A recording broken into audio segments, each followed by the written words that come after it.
biarlah awan kemuliaan-Mu melingkupi setiap kami. Biarlah Roh Kudus-Mu memenuhi hati setiap kami, Tuhan. Kami rindukan kuasa-Mu, Roh-Mu betul-betul menguasai hati dan pikiran kami, Tuhan. Sehingga kehidupan kami semakin hari semakin benar di hadapan Tuhan.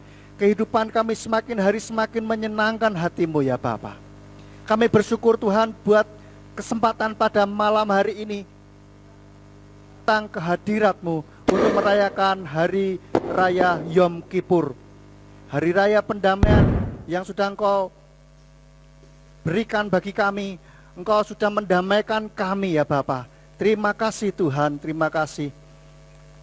Biarlah setiap puji-pujian yang sudah kami naikkan ke hadirat-Mu itu boleh menyenangkan hati-Mu Tuhan.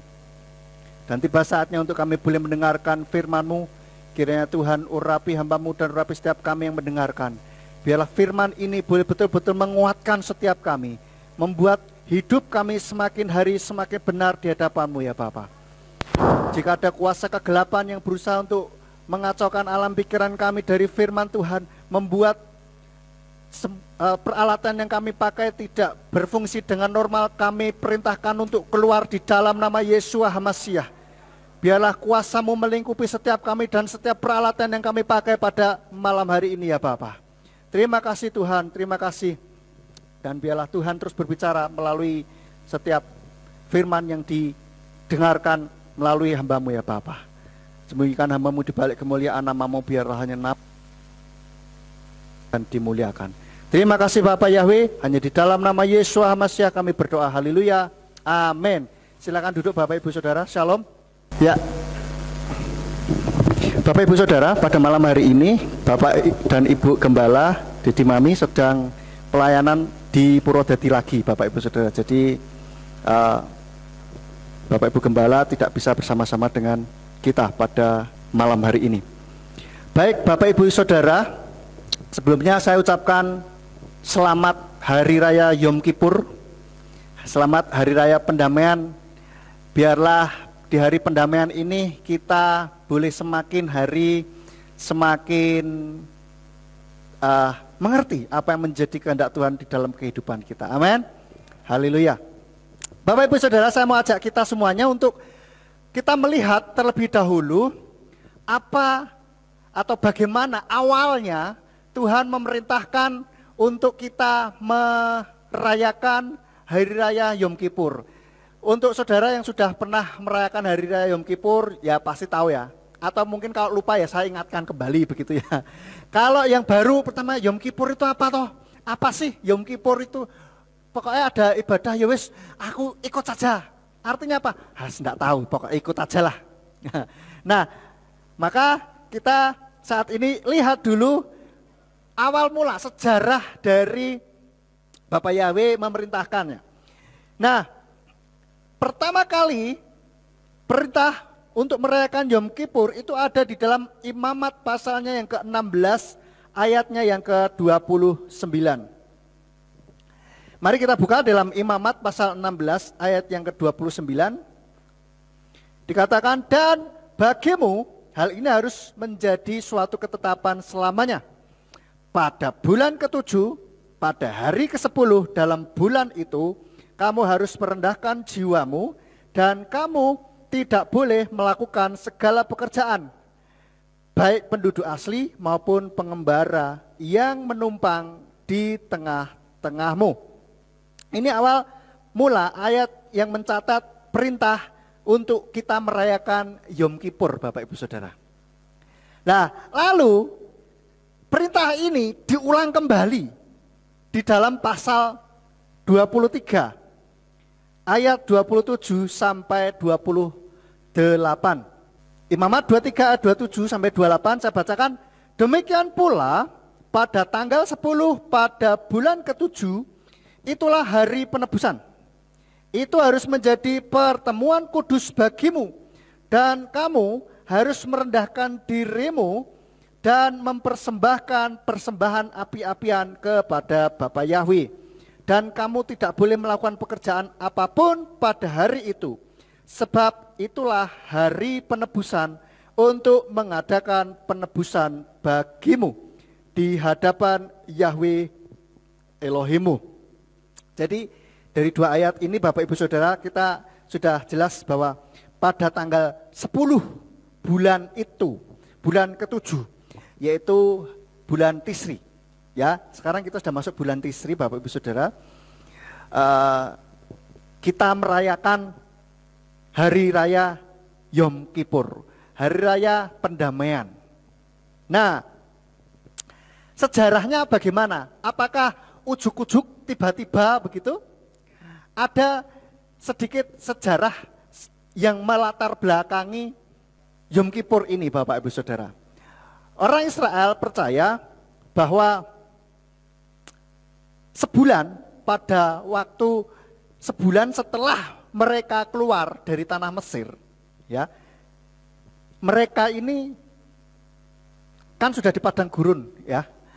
Lah, sejak mereka keluar, sebulan setelahnya, ini mereka berdosa kepada Bapa Yahweh. Dengan apa?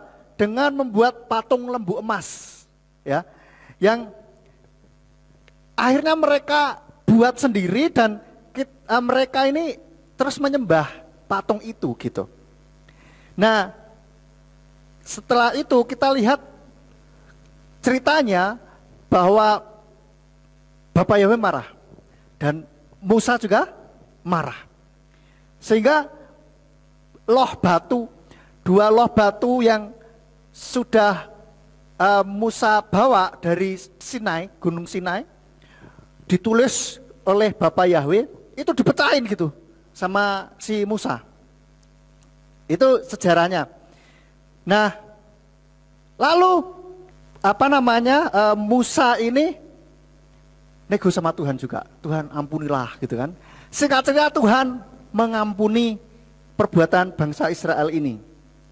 Nah, di dalam Keluaran 32 ayat 14 di sana tertulis, dan Yahweh akan menyesal atas yang jahat yang telah Dia firmankan untuk melakukannya kepada umatnya. Singkat cerita akhirnya Bapa Yahweh mengampuni dan bangsa Israel bertobat.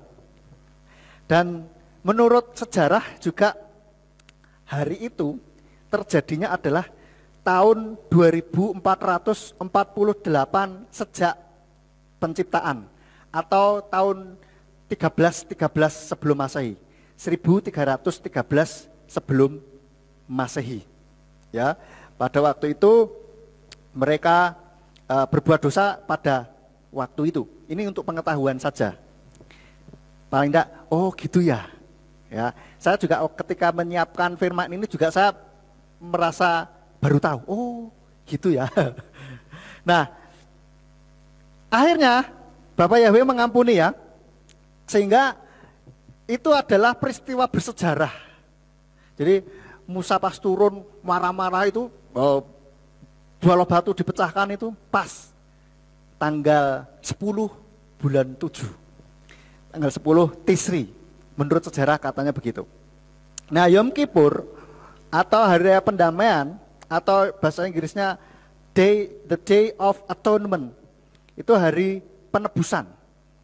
Bisa dikatakan penebusan atau pendamaian. Nah, kalau Goyim, kita bangsa Goyim ini bukan ditebus tetapi dibeli. Istilah yang paling tepatnya begitu. Karena apa? Kalau ditebus itu kalau kita, itu barang memang milik kita gitu. Lalu kita mau ngambil lagi. Kayak kita di Pegadaian nebus barang kita. Nah, misalkan ini HP saya gadekan di Pegadaian. Lah, awal mulanya ini HP milik siapa? Milik saya. Lalu saya titipkan di Pegadaian.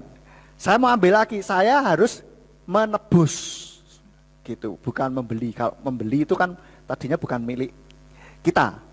Akhirnya terus dijadikan milik kita dengan cara membeli. Itu hanya istilah saja. Ya, tetapi intinya adalah sama, bahwa kita ini baik kaum bangsa Israel maupun kaum Gentiles atau kaum Goyim itu sama-sama dijadikan miliknya Bapa Yahweh. Didamaikan.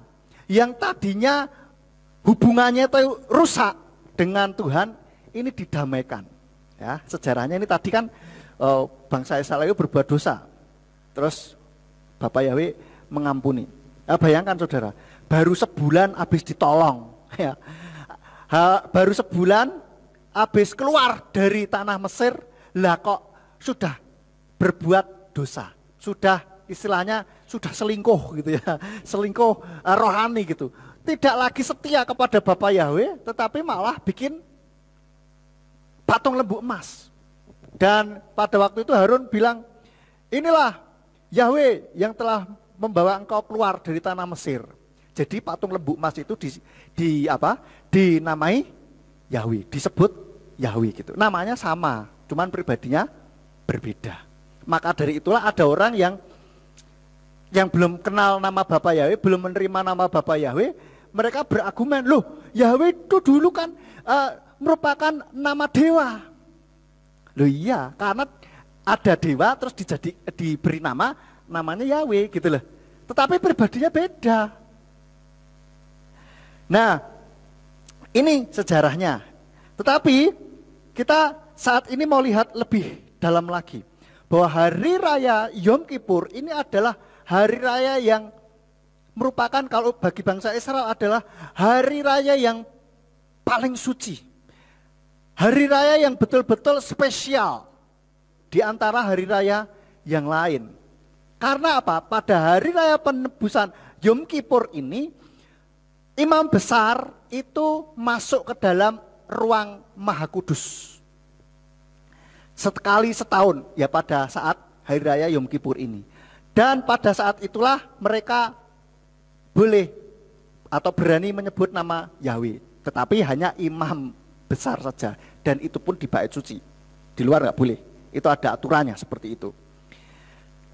Nah, Yom Kippur ini secara rohani itu juga sebetulnya sudah digenapi di dalam karya penebusan Yeshua HaMasyiah di atas kayu salib. Jadi dengan Yeshua mati di atas kayu salib itu mendamaikan. Makanya ada bait suci terbelah, tirai bait suci, bukan bait sucinya ya, tirai bait suci. Saya luruskan nanti salah. Tirai bait suci itu terbelah jadi dua gitu. Nah, ini melambangkan bahwa tidak ada lagi sekat. Kita bisa berhubungan langsung dengan Tuhan. Ini yang luar biasa sekali.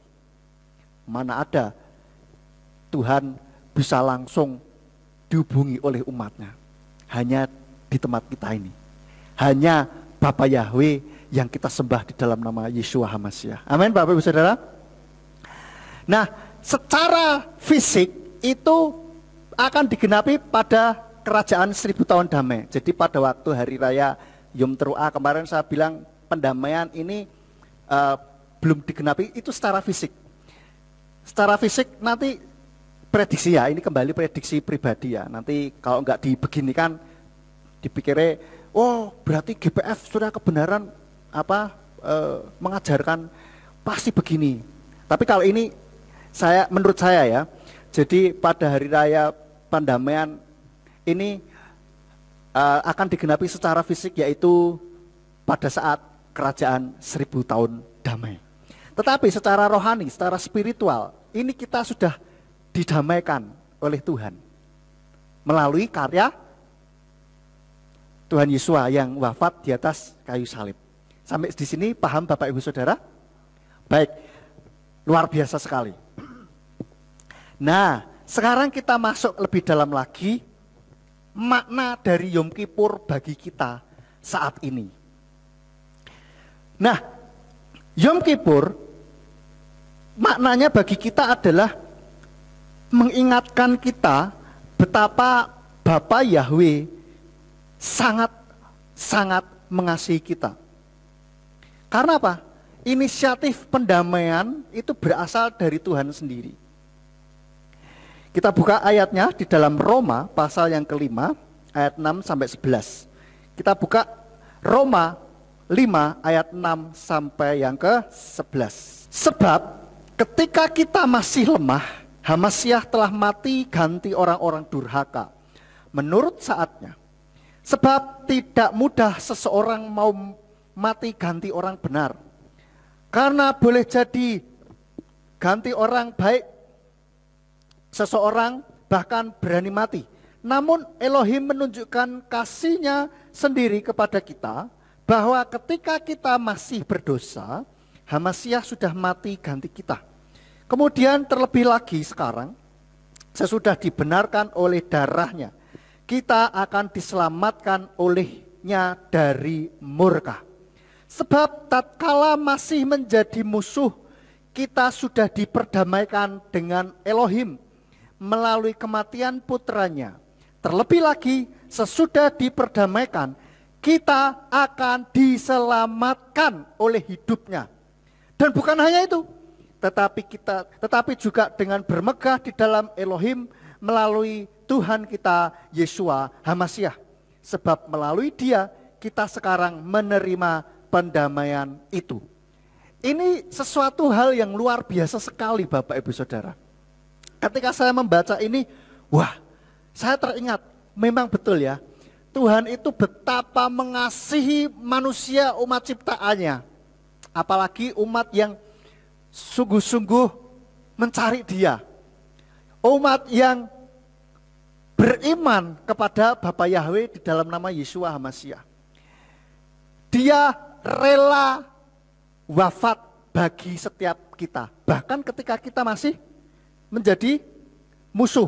Bukan berarti menjadi musuh ini terus kita berperang melawan Tuhan. Bukan begitu. Tetapi hubungannya tuh terputus gitu. Hubungannya gak bagus dengan Tuhan. Gak bisa langsung gitu. Sehingga pada zaman dulu, kalau orang mau berhubungan dengan Tuhan, dia harus lewat nabi atau lewat para imam. Kalau berbuat dosa harus bawa persembahan, korban penebusan, kayak bawa kambing atau domba atau bawa burung tekukur gitu ya.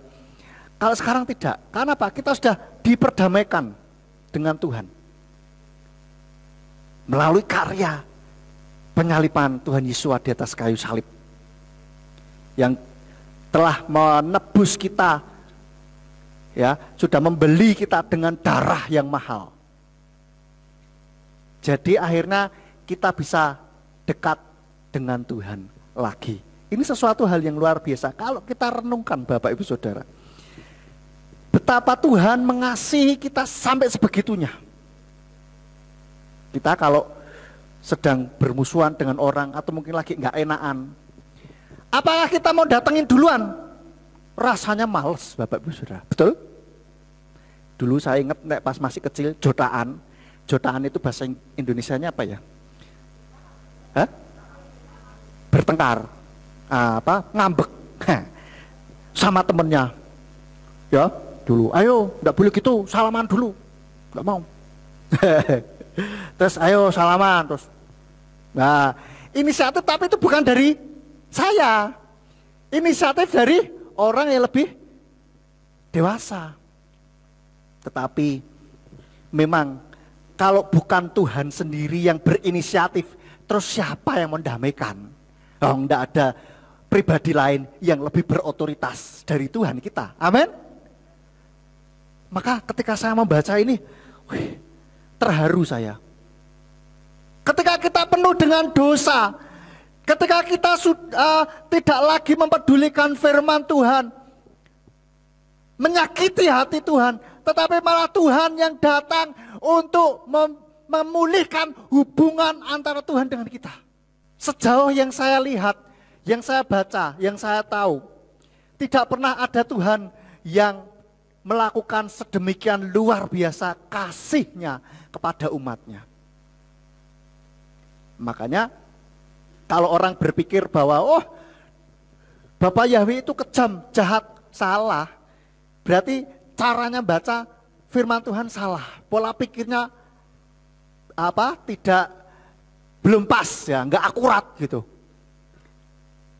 Karena melihatnya perang membunuh ini gitu. Enggak. Ya itu memang dilakukan karena ada sebabnya kan begitu. Bukan tiba-tiba pokoknya ini ndak suka terus menghukum begitu aja, enggak. Yahweh itu panjang sabar. Saya yakin itu Yahweh kalau sudah sampai melakukan kemarahan yang seperti itu berarti keterlaluan gitu. Sama halnya kalau kita lihat orang sabar nggak pernah marah, gitu. Sekali ini marah orang kaget, betul ya? Oh, ora tahu ngamuk, kok ngamuk sampai kok ngono, berarti kok sing keterlaluan. Nah, berarti dekne sing kan gitu. Ah, tak terjemahin. Ini karena yang nonton tidak cuma di Jawa Tengah aja. Jadi kalau ada orang sabar terus akhirnya marah besar, berarti ini ada sesuatu yang nggak beres. Mungkin itu kok sampai kayak gitu ya, bisa saja dia atau kamu yang keterlaluan. Oleh karena itu kita lihat betapa Bapa Yahweh sangat mengasihi kita. Dia rela memberikan apapun untuk supaya hubungan manusia dengan Tuhan itu kembali menjadi baik.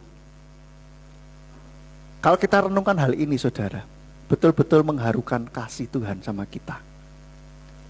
Lalu kalau sudah kita mengetahui hal ini, terus so what gitu loh.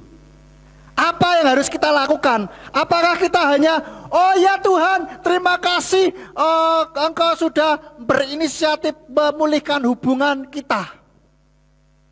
Lalu ya sudah, ya yang mau berdamai juga siapa? Kan Tuhan sendiri yang mau berdamai. Kayaknya malah kita jual mahal. Lah yang butuh sopo gitu. Lah yang butuh itu siapa loh? Kebalik. Yang butuh itu kita, Bapak Ibu Saudara. Amin. Maka dari itu apa yang harus kita lakukan setelah kita mengetahui hal ini? Bahwa kasih Tuhan kepada kita luar biasa. Yang pertama, bertekun di dalam iman kepada Bapa Yahweh. Kalau kita sudah ngerti Bapa Yahweh ini betul-betul mengasihi luar biasa kepada kita, kita harusnya lebih lagi bersungguh-sungguh beriman kepada Bapa Yahweh. Kita buka di dalam Kolose 1 ayat 21 sampai 23.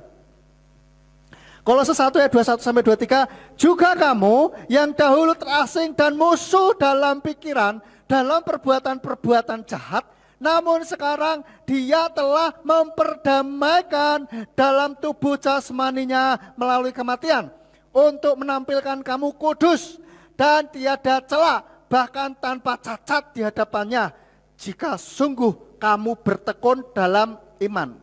Saya ulangi, jika apa?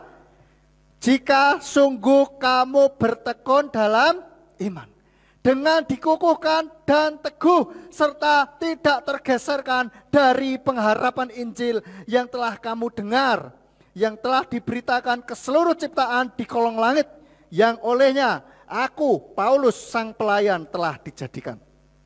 Paulus sendiri juga mengatakan kepada jemaat di Kolose, dan saat ini suratnya yang kita baca, bahwa kalau kita sungguh-sungguh bertekun di dalam iman, kita tetap tegak berdiri di dalam iman kita kepada Bapa Yahweh, tidak tergoncangkan, tidak tergoyahkan, maka kita betul-betul dijadikannya kudus dan tidak bercela di hadapan Tuhan.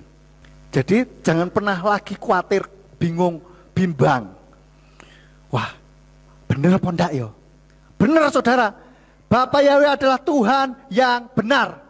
Kita sudah ada di jalan yang benar. Amin. Katakan kepada kanan kiri, kita sudah di dalam jalan yang benar. Ya, haleluya. Kita sudah di jalan yang benar. Maka dari itu Bapak Ibu Saudara, jangan pernah tinggalkan iman kita ini. Baik mengalami permasalahan maupun ada godaan, jangan pernah tergiur. Karena keselamatan ini tidak bisa digantikan dengan apapun juga. Karena apa? Tidak ternilai.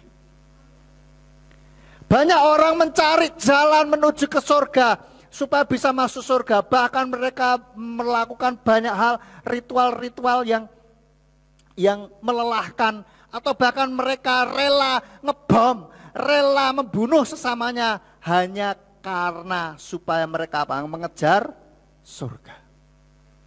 Nah sekarang surga ini sudah datang kepada kita Bapak Ibu Saudara.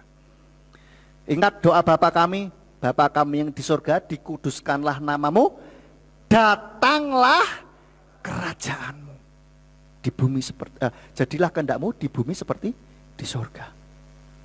Jadi justru Tuhan yang mau menghadirkan kerajaan surga di atas muka bumi ini.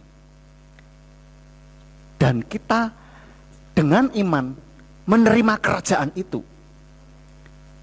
Kalau kita menerima karya keselamatan Yeshua HaMashiach di dalam hati kita.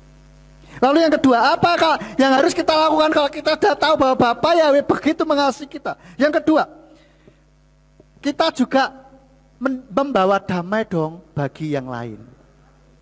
Kalau kita sudah didamaikan dengan Tuhan, maka kita juga harus memberikan damai juga bagi sesama dan lingkungan kita, Bapak Ibu Saudara. Karena apa? Kalau kita betul-betul anak Tuhan, maka kita juga akan mewarisi sifat-sifat Tuhan yang penuh kasih dan damai itu. Ya toh, saudara yang punya anak kan lihat kok persis mbak aku yo, kan begitu, betul enggak? Iya. Jadi kita harus mewarisi DNA rohani dari Tuhan yang penuh kasih dan penuh damai. Kita juga sudah didamaikan. Memang betul Tuhan itu adalah kasih. Maka ada yang bilang firman Tuhan dari Kejadian sampai Wahyu kalau dirangkum, diringkas keluar satu kata, yaitu kasih. Luar biasa sekali. Maka pribadinya itu memang betul-betul kasih. Maka dia berinisiatif untuk memulihkan hubungan kita dengan Tuhan. Betul-betul ditunjukkan kasihnya itu tidak ada tandingannya. Kita buka dalam Matius 5 ayat 9. Matius 5 ayat 9. Berbahagialah orang yang membuat damai karena mereka akan disebut anak-anak Elohim. Kalau kita membawa damai, membuat damai bagi lingkungan dan sekitar sesama kita, kita disebut anak-anak Elohim. Termasuk di dalamnya tadi sudah disinggung oleh WL, yaitu kita saling bermaaf-maafan, saling memaafkan. Tetapi kita tidak bermaaf-maafan hanya setahun sekali, Bapak Ibu Saudara. Amin. Nanti sok nunggu Yom Kippur tahun depan baru tak maafkan dia. Kok enak men? Sudah nyakitin hati saya yo. Oh, kamu enak ngomong tak. Yang ngalamin ini loh. Saudara, betul ya? Seringkali kan begitu, kita mungkin nasehatin orang atau kita dinasehatin orang, ngomongnya kayak gitu, ngomongnya gampang, sakit, enak ya kan? Tapi kita ingat bahwa kita pun juga sudah menyakiti hati Tuhan gitu loh. Tetapi Tuhan mengampuni kita, Dia penuh kasih dan panjang sabar. Bahkan inisiatif untuk berdamai dari Tuhan, luar biasa sekali. Maka dari itu kita juga harus memaafkan, mengampuni orang yang bersalah kepada kita. Kalau kita tidak mengampuni, Tuhan juga nggak akan mengampuni. Dikatakan, loh ibaratnya gini, sudah dimaafkan kok, kamu nggak mau maafin orang lain. Yang Tuhan memberikan perumpamaan yang sangat pas sekali tentang apa? Hamba yang berutang. Berutang berapa talenta itu? Terus diampuni, wah dia mau bayar nggak bisa, ampuni, aku nggak bisa raja ya. Terus wah sak nomen toh, ya wes lah, lunas. Ternyata dia ngutangi juga temennya yang cuma berapa dinar itu. Lah kok nggak ngampuni, wah ngamuk rajanya. Nah demikian pula kalau kita tidak bisa memaafkan orang lain, ngeri saudara. Lalu yang ketiga, apa yang harus kita lakukan? Yang ketiga yaitu memperbanyak doa atau mempererat hubungan dengan Tuhan. Oke, kalau Tuhan sudah mendamaikan kita, terus apa yang harus kita lakukan? Ya jaga hubungan itu. Jaga hubungan itu dengan baik. Bahkan kita semakin sayang lagi sama Tuhan. Amin. Halo?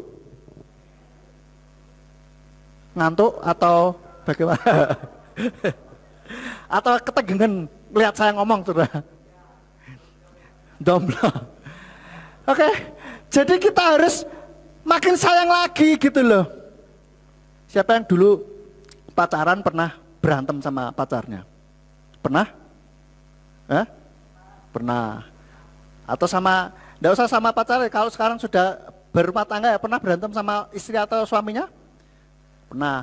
Habis itu kalau berdamai, tambah sayang lagi dong. Betul? Iya. Demikian pula kita dengan Tuhan, Bapak Ibu Saudara. Apalagi ini inisiatifnya dari Tuhan sendiri gitu loh. Demi kepentingan kita, bukan demi kepentingan Tuhan. Ini yang luar biasa. Kita buka ayatnya, Yesaya 55 ayat 6 sampai 7. Carilah Yahweh selagi dia berkenan ditemui. Panggillah dia selagi dia dekat. Biarlah orang fasik meninggalkan jalannya dan orang jahat meninggalkan rancangan-rancangannya. Dan biarlah dia kembali kepada Yahweh dan dia akan berkemurahan kepadanya dan kepada Elohim kita. Karena dia akan melimpahkan pengampunan. Carilah Yahweh selagi dia berkenan ditemui. Berarti ada saatnya Bapak Yahweh tidak berkenan ditemui. Kapan itu? Kapan ketika Yahweh tidak berkenan ditemui? Yaitu ketika sudah di hari penghakiman. Tuhan minta ampun aku Tuhan. Aku loh sudah berkhotbah, aku sudah bikin nubuat, aku sudah melakukan mujizat. Aku sudah mengusir setan demi namamu. Ampuni aku Tuhan. Tuhan bilang, lu sopo kamu? Gak kenal aku. Telat. Ini. Maka dari itu perbanyak jam-jam doa kita kepada Tuhan. Memuji dan menyembah Tuhan. Ketika kita melakukan sesuatu hal yang tidak memerlukan konsentrasi, kita bisa berdoa kepada Tuhan. Bahkan kalau kita melakukan pekerjaan yang perlu konsentrasi, kita bisa berdoa terlebih dahulu. Tuhan, ini kerjaan susah Tuhan. Tolong berikan hikmat buat aku. Seperti itu. Setelah selesai terus connect lagi dengan Tuhan hati kita. Saya ingatkan lagi, kalau saudara yang sudah mendapatkan bahasa lidah, ucapkan doa dengan bahasa lidah terus. Yang belum, terus ucapkan kata-kata pengagungan buat Tuhan. Tuhan, haleluya, terima kasih Tuhan, luar biasa Tuhan. Engkau sungguh baik. Terus saudara. Ini kita semakin sayang sama Tuhan. Salah satu tindakan kita. Amin. Dan yang keempat, yaitu tesufah. Judul firman Tuhan pada malam hari ini adalah tesufah. Mungkin saudara berpikir, lah judulnya tesufah, terus mana bahas tesufahnya, kan begitu. Betul, mungkin ada yang batin? Ada? Sengaja saya buat begitu saudara. Supaya apa? Supaya saudara menantikan tesufah ini apa sih? Mana? Ayo, habis ini mungkin. Oh, belum. Habis ini mungkin. Oh, belum lagi. Nah, yang selanjutnya yaitu kita harus tesufah. Apa itu tesufah? Tesufah itu dari kata dasar suf yang artinya berbalik. Makanya di flyer itu gambarnya apa? Rambu puter balik. Artinya dari kata dasar suf yang berbalik, kalau tesufah berarti apa? Saudara bisa tebak? Apa? Tidak ada yang jawab. Hah? Halo? Apa? Hah? Gak tahu? Ya gak jauh berbeda dari itulah. Yaitu apa? Bertobat kembali. Berbalik dari jalan-jalan kita yang jahat. Berbalik. Kan kalau orang bilang bertobat itu kembali. Yang tadinya madep sana, sekarang madep sini. Kan begitu. Berbalik berapa derajat? Hah? 360? 180, 360 balik mana? Ya, 180 derajat. Yang tadinya madep sini, sekarang madep sana. Ya. Nah, artinya kita ada perubahan sikap di dalam hati kita, di dalam hidup kita. Sebelum lanjut lagi, saya mau bahas tentang tesufahnya ya. Mulai dari hari raya Yom Teruah sampai hari raya Yom Kippur, 10 hari. Orang-orang Israel biasanya melakukan yang namanya tesufah. Nah, tesufah ini artinya berbalik atau kembali atau bertobat. Ya, intinya samalah. Dipercaya, kenapa kok mereka saat-saat ini giat sekali melakukan tesufah? Karena dipercaya bahwa saat inilah gerbang doa dan pertobatan terbuka lebih lebar daripada hari-hari yang lain dalam kalender orang Yahudi. Maka mereka dengan semangat, dengan giat untuk melakukan tasufah ini, saudara. Nah, bagaimana melakukan tasufah nanti kita akan lihat. Kita buka dulu di dalam Zakaria 1 ayatnya yang ketiga. Zakaria 1 ayat yang ketiga. Maka engkau harus mengatakan kepada mereka, beginilah Yahweh Sebaot berfirman, berbaliklah kepadaku, firman Bapa Yahweh Sebaot, maka aku akan berbalik kepadamu, firman Bapa Yahweh Sebaot. Jadi harus berbalik. Berbalik ini ya tadi dari kata dasar suf. Saya lihat di Alkitab bahasa Ibrani ini juga dipakai kata suf. Berbalik. Satu lagi, 2 Tawarik 7 ayat 14.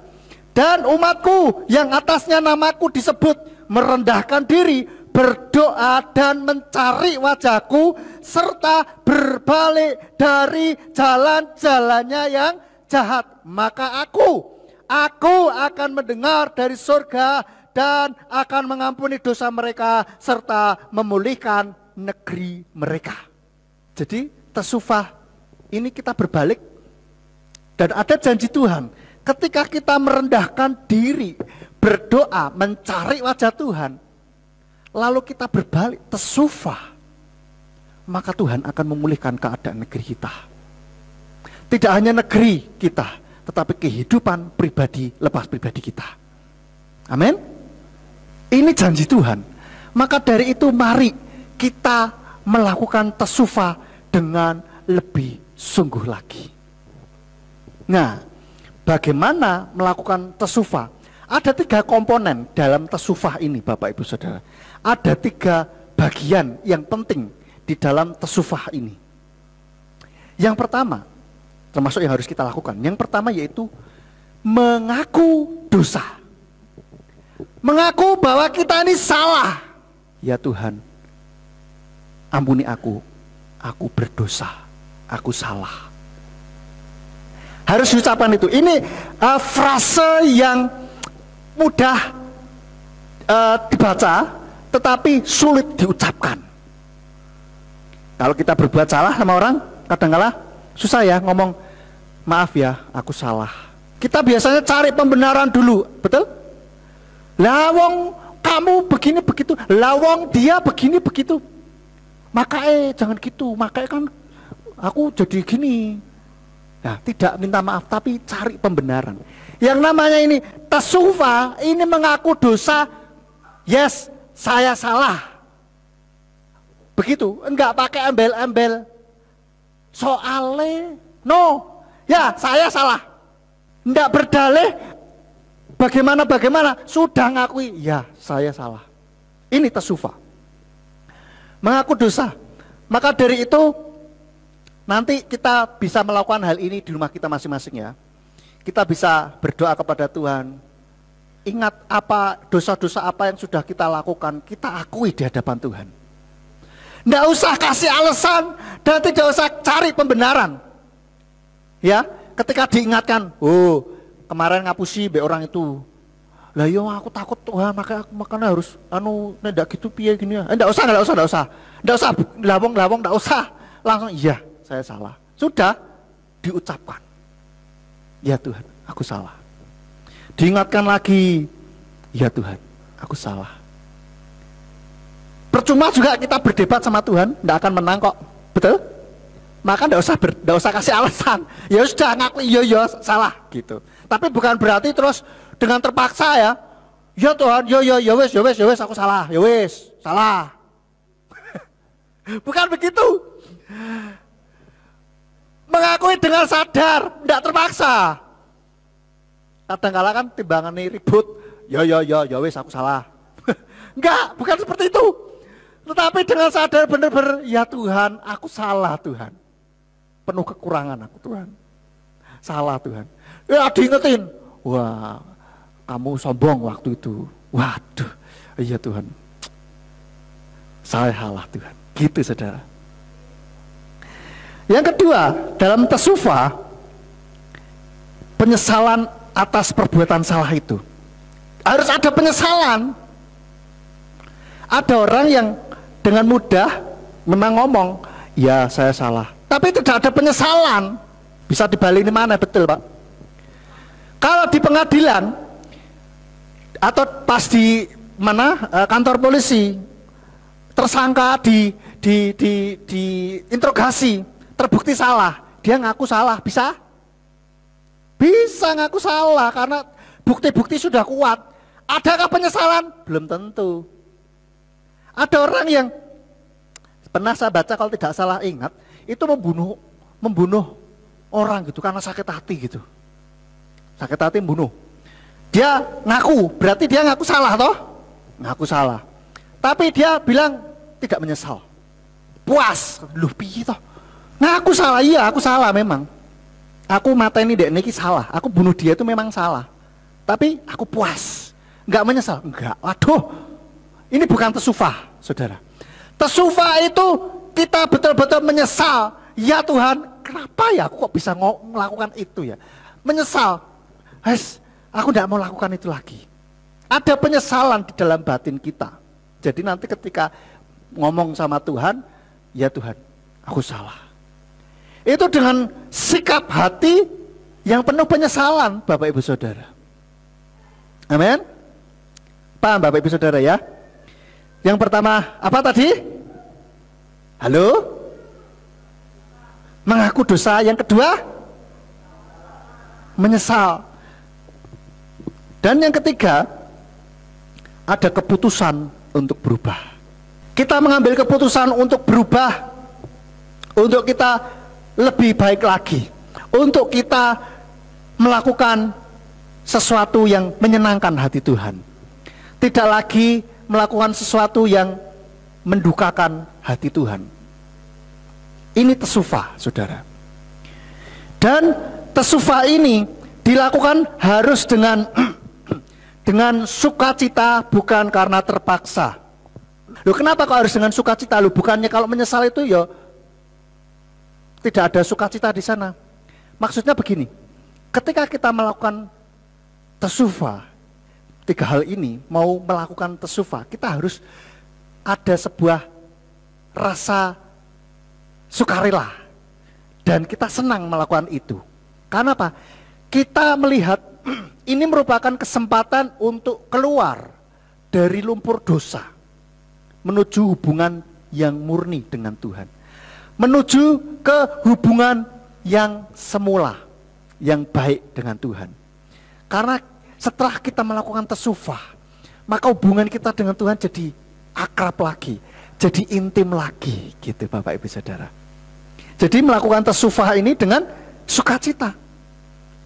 Dikatakan untuk keluar dari lumpur dosa menuju ke hubungan yang murni dan yang kekal dengan Tuhan. Setelah kita melakukan tesufah dengan sungguh-sungguh ya, kita ada sukacita. Seperti itu saudara. Dan saat mau melakukan tesufah pun sukacita.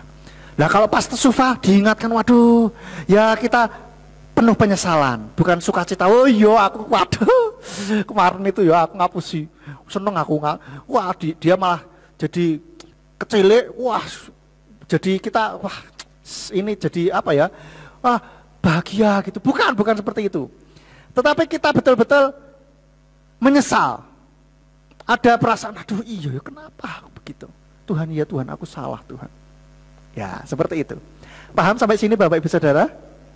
Paham ya? Inilah tesufah. Tesufah ini sesuatu hal yang betul-betul Tuhan sukai. Kita lihat di dalam Lukas 15 ayatnya yang ke-7. Lukas 15 ayat 7 dikatakan, aku berkata kepadamu, akan ada sukacita sedemikian rupa di sorga karena seorang berdosa ketika bertobat, melebihi 99 orang benar yang tidak mempunyai keperluan akan pertobatan. Nah, saudara, ketika ada yang bertobat, sorak-sorai di surga luar biasa. Tidak hanya ketika orang dibaptis saja. Memang dibaptis ini tanda pertobatan. Tetapi ketika hati kita betul-betul bertobat, melakukan tesufah, maka ada sorak-sorai yang luar biasa di dalam kerajaan surga. Amin. mendatangkan sukacita. Nah, maka dari itu mari kita melakukan tasufah. Lalu pertanyaannya, apakah tasufah ini hanya untuk orang yang berdosa? Ternyata tidak, Bapak Ibu Saudara. Orang yang sudah benar pun juga perlu. Nah, saya bacakan dari Rabbi Shneur Zalman dari Liadi mengatakan, dunia berpikir bahwa tasufah hanya untuk orang berdosa. Tetapi sebenarnya orang benar juga harus melakukan tasufah yang adalah kembali ke sumber akar dari jiwanya. Jadi Bapak Ibu Saudara, tasufah ini tidak hanya berarti berbalik, tetapi ada makna yang lebih dalam dari itu, yaitu tasufah merupakan kapasitas jiwa untuk kembali ke kondisi aslinya, kepada kondisi di mana Tuhan menciptakan kita dengan murni. Ya, jadi boleh dikatakan tasufah adalah kemampuan yang diberikan Tuhan untuk kita bisa mengakses atau terhubung dengan Tuhan kembali dan mencari kesembuhan bagi luka-luka kita. Lalu kita membangun kembali hidup kita di atas pondasi itu. Bahkan bisa saja mendefinisikan ulang masa lalu yang negatif dalam cara pandang yang telah dimurnikan oleh Tuhan, dalam kacamata yang baru, dalam perspektif yang baru. Ini artinya tasufah. Kita kembali ke kondisi yang murni atau kembali ke fitrahnya. Gitu Bapak Ibu Saudara. Atau boleh dikatakan kembali ke nol. Mulai dari nol ya Bapak Ibu. Artinya kita betul-betul murni. Atau kalau di bahasanya HP ini kembali ke factory reset. Nah, ini anak muda pasti ngerti, oh alah, factory reset, ya paham saya. Kan milenial Bapak Ibu Saudara. Kalau kembali ke nol tidak mudeng. Nah, ini tasufah. Ini merupakan kemampuan kita untuk bisa kembali berhubungan dengan Tuhan. Lalu kita minta kesembuhan bagi luka-luka batin kita Bapak Ibu Saudara. Kalau kita sudah setiap hari mohon kepada Tuhan, minta ampun kepada Tuhan, tasufah, ini sama saja kita juga melakukan akses kepada Tuhan, berhubungan kembali dengan Tuhan, meminta supaya kalau ada luka-luka batin itu bisa disembuhkan, sehingga jiwa kita kembali murni. Sampai sini paham Bapak Ibu Saudara? Ini makna tasufah yang sangat dalam bagi setiap kita, sehingga kita bisa betul-betul kembali menikmati hubungan yang dipulihkan dengan Tuhan. Ada orang yang bilang, lah bertobat ya cuma sekali cukup. Ada yang bilang seperti itu. Ya dari sudut pandang mana? Bertobat kan untuk ini, Tuhan kan mengampuni sekali selamanya. Loh iya, tapi kalau kita berbuat salah masa kita nggak mengakui lagi? Gitu? Kita tasufah Saudara, mengakui ya saya salah. Karena kalau kita penuh kekurangan kok. Lah kalau berbuat dosa lagi, ya kita minta ampun. Tapi bukan berarti terus akhirnya, oh sengaja berbuat dosa terus minta ampun, gampang tinggal minta ampun. Tidak. Kita ada usaha untuk betul-betul memperbaiki hubungan dengan Tuhan. Nah, salah satu tindakan untuk menjaga hubungan itu tetap baik, yaitu dengan apa? Dengan kita tasufah. Kalau salah ya ngaku. Betul ya? Itu. Dan dalam bahasa Ibrani modern, tasufah ini juga berarti merupakan jawaban atas pertanyaan, atau dikatakan sela. Nah, saya akan tutup dengan pertanyaan ini. Jika Tuhan sudah menunjukkan betapa besar kasih-Nya kepada kita, apa yang menjadi jawaban? Apa yang menjadi respon kita atas hal ini? Apa Bapak Ibu Saudara? Respon kita apa? Loh, lupa lagi. Tasufah adalah jawaban atas pertanyaan atau sela. Sekarang saya ajukan pertanyaan. Kalau kita sudah mengetahui dan kita sudah melihat bahwa Tuhan sudah menunjukkan betapa besar kasih-Nya kepada kita, apa yang menjadi jawaban atas hal ini? jawaban dari kita. Apa? Tesufah. Kita harus betul-betul melakukan tesufah di dalam kehidupan kita. Saya ulangi sekali lagi, mengaku dosa, penyesalan dan keputusan untuk berubah. Kita betul-betul memperbaiki setiap kehidupan, tingkah laku, baik pikiran, perkataan maupun perbuatan kita. Amin buat firman Tuhan, kiranya firman Tuhan boleh menjadi berkat bagi setiap kita. Mari kita bangkit berdiri. Kita pujikan, kami umat-Mu rendahkan di hadapan-Mu. Jadikan lagu ini sebagai doa kita, dengan lebih sungguh-sungguh di dalam kita memuji. Jadikan lagu ini betul-betul keluar dari dasar hati kita. Kita minta Tuhan memulihkan bangsa kita, terlebih hubungan kita dengan Tuhan supaya terus semakin hari semakin baik. Haleluya.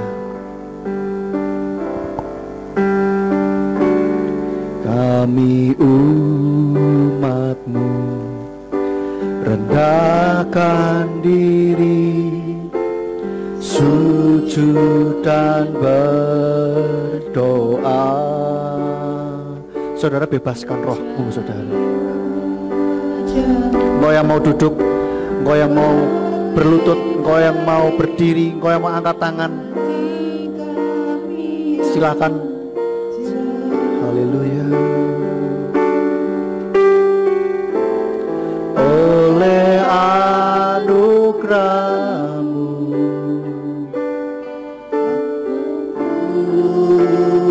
unilah ya Tuhan. Oleh anugerah-Mu pulihkanlah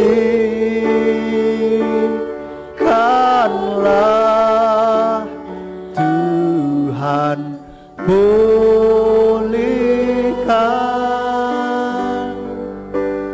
Bapa, pulihkan,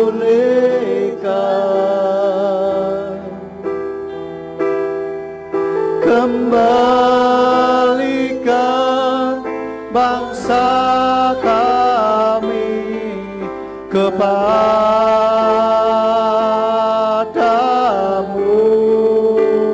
Tuhan, pulihkan, ampunilah bangsa kami dan pulihkan kembali negeri kami. Mari pujikan dengan lebih sungguh lagi. Ini kami Tuhan, umat-Mu rendahkan diri, sujud dan berdoa, mencari wajah-Mu, wajah-Mu, berbalik dari jalan kami yang jahat. Oleh anugerah-Mu, anugerah-Mu ampunilah.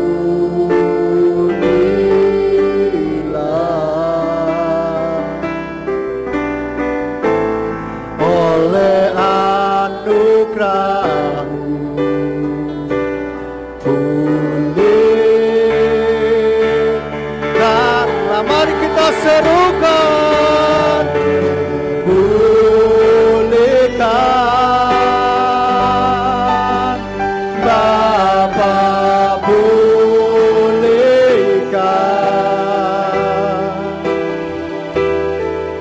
kembalikan bangsa kami kepadamu dan pulihkan, ampunilah bangsa kami dan pulihkan kembali negeri kami. Panggil namanya,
dan pulihkan, kita sembah Dia. Dan pulihkan kembali negeri kami. Bapa Yahweh, Bapa Yahweh, pulihkan kembali keadaan negeri kami.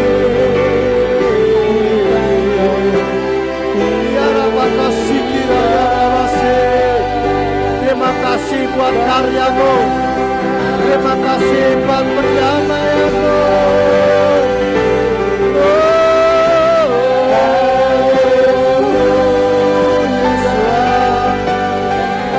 Kami bersyukur, kami bangga cari umat-Mu, Bapa Yahweh. Terima kasih buat kasih-Mu, terima kasih, haleluya.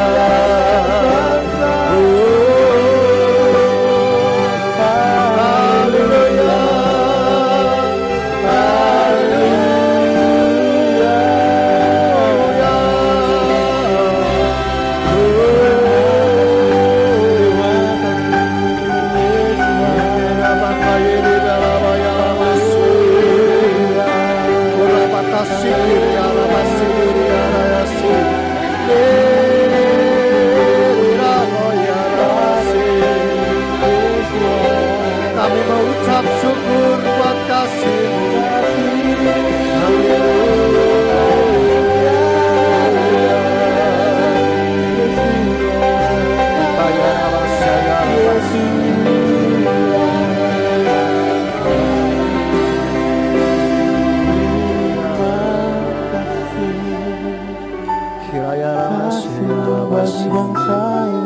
Terima kasih buat karya pendamaian-Mu. Terima kasih Tuhan buat kasih-Mu yang begitu besar.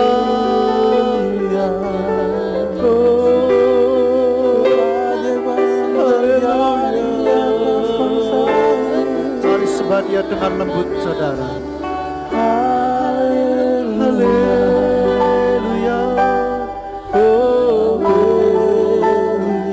Terima kasih Bapa ya, buat kasih-Mu, buat pendamaian-Mu yang begitu luar biasa bagi kami Tuhan. Ya Rabbi, bangga menjadi umat-Mu. Kami bangga menjadi umat-Mu Tuhan. Karena Engkau mengasihi kami lebih luar biasa lagi Tuhan. Lebih dari segalanya. Ajar kami Roh Kudus untuk kami boleh lebih lagi mengasihi-Mu, untuk kami boleh betul-betul tersyufat.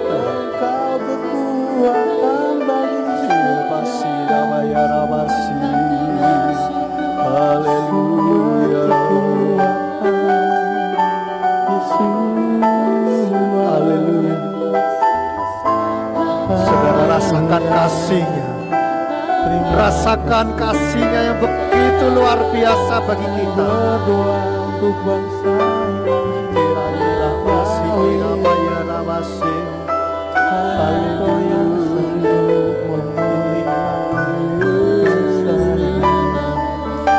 Terima kasih Bapa Yahweh buat kasih-Mu.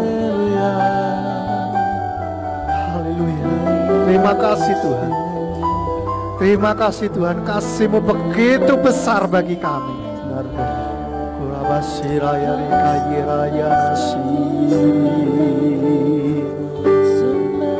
Haleluya, haleluya,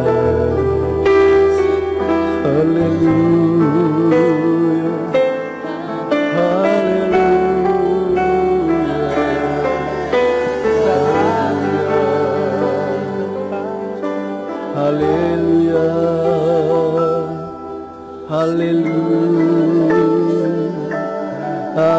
haleluya. Syukur, syukur, syukur.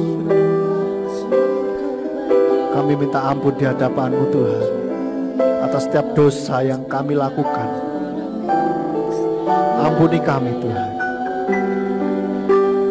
Kami dengan penuh penyesalan kami datang di hadirat,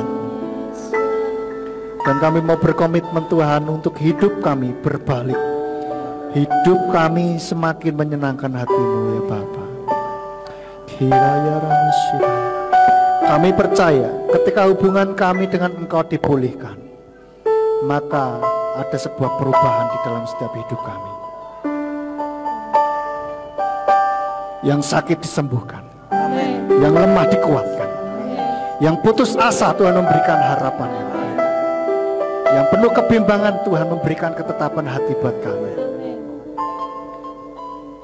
Mari Tuhan, Engkau terus bertahta di dalam hati dan pikiran kami. Ajar kami untuk terus menyenangkan hati-Mu Tuhan. Meteraikan firman yang sudah kami dengar pada malam hari ini. Biarlah firman ini termeterai di dalam hati kami, untuk kami boleh selalu berusaha menyenangkan hati-Mu, karena Engkau sudah memulihkan hubungan kami Tuhan. Kami pun juga mau memulihkan hubungan antara sesama kami Tuhan. Orang-orang yang bersalah kepada kami, kami pun mau mengampuni mereka, kami mau memaafkan mereka Tuhan. Terima kasih ya Bapa Yahweh, terima kasih Tuhan. Kami bersyukur buat kasih-Mu, buat firman-Mu yang sudah kami dengar pada malam ini. Hanya di dalam nama Tuhan Yesus HaMasiah kami berdoa. Haleluya. Amin.